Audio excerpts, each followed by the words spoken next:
In previous episodes, we've examined non-physical intelligence, the serpent across cultures, medieval documentation in the Codex Gigas, classification systems from grimoires. But there's a crucial operational element we haven't addressed yet. Why are grimoires filled with geometric diagrams? Why do entity seals look like mathematical equations rendered as symbols? Why do protection protocols always involve circles, triangles, pentagrams, hexagrams, specific geometric forms? Most people assume these are decorative, mystical artwork, symbolic representations. They're not. They're functional, operational technology, consciousness containment, and direction systems based on how geometric forms structure awareness. The same way computer code uses specific syntax to execute functions, grimoire geometry uses specific forms to execute consciousness operations. This isn't metaphor, it's applied mathematics meeting, consciousness engineering.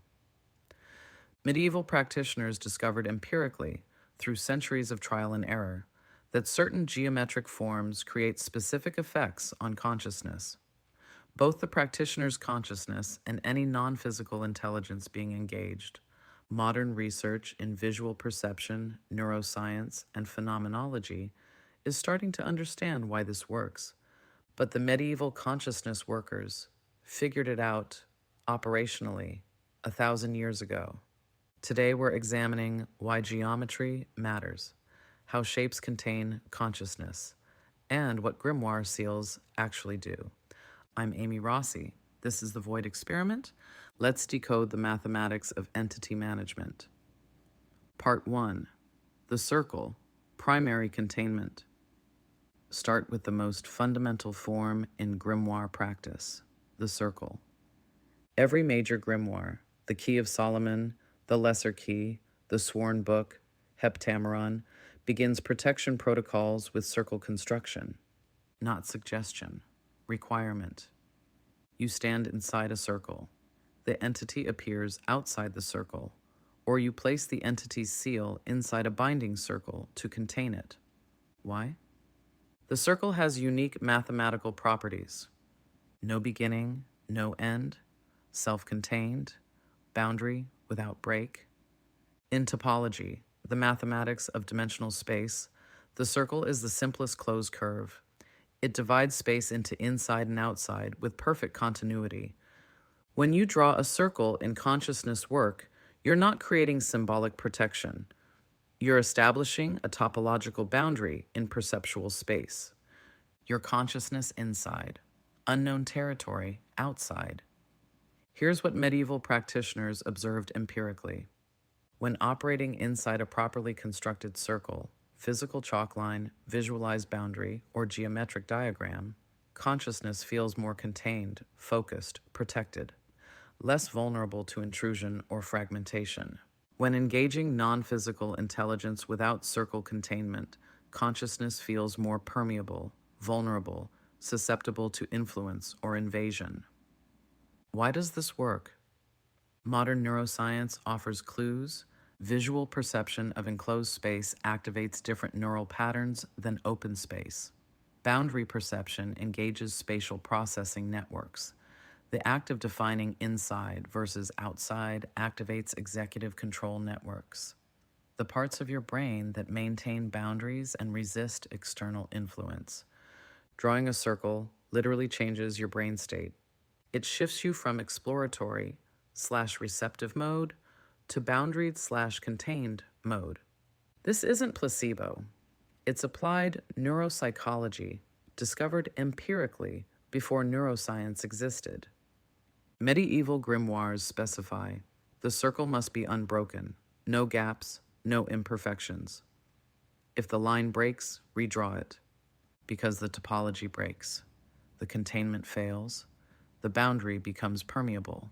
They didn't have language for neural network activation or perceptual topology, but they knew operationally, unbroken circle equals functional protection. Broken circle equals vulnerability. That's empirical research. Part 2. The triangle.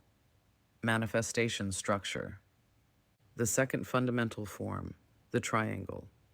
In grimoire practice, entities are often called to appear in a triangle placed outside the practitioner's circle. Why triangle specifically? Mathematical properties. The triangle is the first polygon. 3 points define a plane. It's the most stable geometric structure. Any force applied to a triangle distributes through all 3 sides. It can't collapse without breaking. In consciousness operations, the triangle provides structure for manifestation without trapping you inside it. You maintain position in the circle. The entity manifests in the triangle. This creates spatial relationship. You here, entity there. Defined positions, clear boundaries. But triangles also appear in protection. Upward pointing triangle, associated with fire element, ascending force, active principle. Downward pointing triangle, associated with water element, descending force, receptive principle. Combined hexagram, Star of David, Seal of Solomon. Upward and downward triangles interlocked. Balance of forces. As above, so below. Integration of ascending and descending currents. Why do these directional associations matter? Consciousness has directional flow. When you're in active, commanding, projecting mode, invoking higher authority, banishing unwanted presence, you're working with ascending energy, upward triangle. When you're in receptive channeling, downloading mode, receiving information, allowing presence, you're working with descending energy, downward triangle. The hexagram, 2 triangles interlocked, represents balanced operation, neither pure command nor pure receptivity, integrated consciousness engaging non-physical intelligence from equilibrium. The hexagram containing your initials, not decorative, operational. It signals, I operate from balanced position, neither dominating nor submitting. Integrated consciousness engaging other intelligence from center. Medieval practitioners observed, when working with upward triangle only, results skew toward command, control, forceful manifestation. Effective for banishing or binding, but exhausting. Pure output. When working with downward triangle only, results skew toward receptivity, channeling, passive reception. Effective for receiving information, but vulnerable to influence or deception. Pure input. When working with hexagram, results balance. You can both transmit and receive, command and listen, maintain authority while remaining open to information. Different geometric forms create different operational states, not symbolically, functionally. Part 3. The pentagram and hexagram, elemental control. Now we get to the more complex forms, pentagram and hexagram. The pentagram, 5-pointed star, appears in grimoires as both protective and invoking symbol. Each point corresponds to an element. Top, spirit/ether, unifying principle. Upper right, water, receptive emotional. Lower right, fire, active transformative. Lower left, earth, stable, material. Upper left, air, mental communicative. 5 elements, 5 points, integrated system. Why does this matter operationally? When you're working with consciousness states, you're working with elemental energies, not literal earth, air, fire, water, but the qualities they represent. Grounding, earth. Analysis, air. Transformation, fire. Emotion, water. Integration, spirit. Different consciousness work requires different elemental balance. Banishing ritual emphasizes fire, transformation, and air, clarity. Invoking ritual emphasizes water, receptivity, and earth, manifestation. Protection ritual emphasizes all 5 in balance, with spirit point elevated. The pentagram provides geometric structure for balancing these forces. Critically, the direction you trace the pentagram matters. Start at spirit point, trace toward earth, invoking, pulling down. Start at earth, trace toward spirit. Banishing, pushing away. Medieval grimoires specify exact tracing patterns for different operations. Not arbitrary. Different patterns activate different consciousness configurations. Modern cognitive science recognizes sequential motor patterns. Specific sequences of movement activate different brain networks. Drawing the pentagram one direction engages different neural pathways than drawing it reversed. The act of tracing specific geometry in specific order literally reconfigures your brain state. The hexagram, six-pointed star, works similarly but emphasizes balance. Two interlocking triangles, ascending and descending, active and receptive, command and receive, masculine and feminine, fire and water, above and below. In grimoire practice, pentagram, elemental work, banishing, invoking, protection, hexagram, integration work, balanced operation, entity communication. In Kabbalistic tradition, hexagram is seal of Solomon, the king who commanded entities through wisdom, not force. It represents sovereign authority through balance, not domination. When you operate from hexagram position, you're not trying to control entities through force.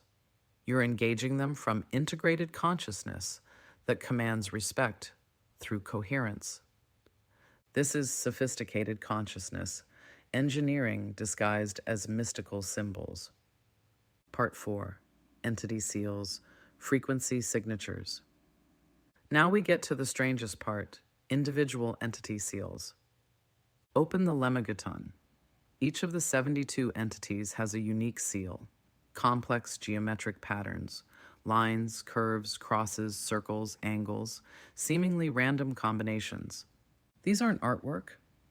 They're not symbols in our normal sense. They're frequency signatures. Here's the theory medieval practitioners operated from. Each type of non-physical intelligence has a characteristic pattern, a specific way it manifests in consciousness, a particular geometry it creates in perceptual space. The seal is the two-dimensional representation of that entity's multidimensional signature. When you focus on the seal, you're tuning your consciousness to that specific frequency, like tuning a radio to a specific station. Think of it like this. Every radio station broadcasts at a specific frequency. 95.5 FM is different from 101.3 FM. Same radio waves, different frequencies. Every entity has a specific consciousness frequency. The seal is the visual representation of that frequency. When you place the seal in front of you and focus on it, you're attuning your consciousness to that entity's frequency, making your awareness receptive to that specific pattern. This explains several grimoire practices. Why you must have the correct seal. Wrong seal equals wrong frequency. You're calling to empty space or attracting the wrong entity. Why seals must be precisely drawn. Imperfect geometry equals distorted frequency. Like static on a radio, you might get partial connection, confused signal, or attract something other than intended. Why you place seal in triangle during invocation. The triangle provides containment structure. The seal inside provides frequency specification. You're saying manifest here, triangle. You specifically, seal. Why you can bind an entity by enclosing its seal in a circle. You're containing its frequency signature within geometric boundary, limiting its operational range. Modern parallels. QR codes work on similar principle. Specific geometric pattern encodes specific information. Scanner reads pattern, extracts data. Entity seals. Specific geometric pattern encodes specific consciousness frequency. Your focused awareness reads pattern, tunes to frequency. Electromagnetic frequency signatures. Every object emits characteristic electromagnetic pattern. Different materials, different signatures. Entity seals might be consciousness space equivalent. Different intelligences, different patterns. Neural activation patterns. Different thoughts create different patterns of neural firing. fMRI scans show distinct geometric patterns for different mental states. Entity seals might map to specific consciousness activation patterns that correlate with encountering specific types of non-physical intelligence. I'm not claiming entities are real in some objective physical sense. I'm saying consciousness has geometric properties. Non-physical intelligence encountered in altered states has consistent patterns. Those patterns can be represented geometrically, and focusing on those geometric representations creates specific consciousness states that facilitate specific types of encounters. Medieval practitioners discovered this empirically.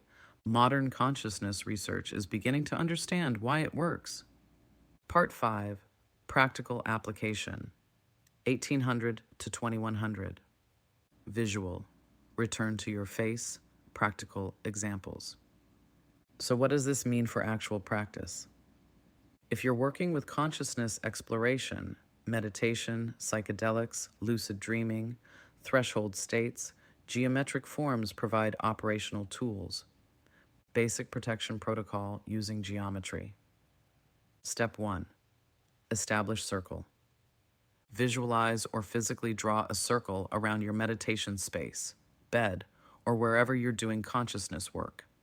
Say or think, this circle defines my sovereign space. I am safe within this boundary. Feel the difference between inside your territory and outside unknown territory. Step 2. Place protective symbol at cardinal directions. North, pentagram traced from earth to spirit, grounding protection. East, pentagram traced from air to spirit, mental clarity. South, pentagram traced from fire to spirit, transformative protection. West, pentagram traced from water to spirit, emotional stability. You can visualize these or draw them. The act of placing geometric boundaries structures your consciousness space. Step 3. Center yourself in hexagram. Visualize the Star of David with you at the center. Ascending triangle, active commanding, and descending triangle, receptive open, balanced. This establishes I'm integrated. I can both transmit and receive. I'm not purely passive, vulnerable, or purely forceful, exhausting. I'm balanced. Step 4. If engaging specific entity or intelligence, have it seal, if known, or create visual representation of the phenomenon you're working with. Place seal in triangle outside your circle. The triangle provides manifestation structure. Your circle provides protection. The seal specifies what you're engaging. This is not superstition. This is applied consciousness engineering using geometric forms to structure perceptual space. For spontaneous encounters, sleep paralysis, unexpected presences, intrusive thoughts that feel external, immediate response. Visualize circle around yourself. I am sovereign within this boundary. Visualize pentagram at your third eye, forehead, traced earth to spirit. I banish what does not serve. Visualize hexagram at your heart. I operate from integration. This reconfigures your consciousness from vulnerable and invaded to protected and sovereign. Does this banish objectively real demons? That's the wrong question. Does this shift your consciousness state from fragmented and permeable to integrated and boundaried? Empirically, yes. And when your consciousness is integrated and boundaried, phenomena that felt like external invasion lose their power. Medieval grimoires documented these techniques because they worked operationally. Modern consciousness research is starting to understand the mechanisms. But you don't need to understand mechanisms to use the tools. You just need to use them. This is the Void experiment, where we explore consciousness at the edge of form. Sacred geometry isn't decoration. It's operational technology for structuring consciousness and managing encounters with non-physical intelligence. Circles provide containment. Triangles provide manifestation structure. Pentagrams balance elements. Hexagrams integrate polarities. Entity seals specify frequencies, not metaphor. Functional tools developed through centuries of empirical practice. Next week, practical protocols from the Sworn Book of Honorius. Step-by-step procedures for consciousness, work you can actually use. If you're exploring consciousness at its edges, if you want practical tools grounded in historical research, if you're ready to work with these territories consciously, subscribe. I'm Amy Rossi. Welcome to The Void. The geometry holds consciousness. Learn the patterns, use the tools, navigate consciously.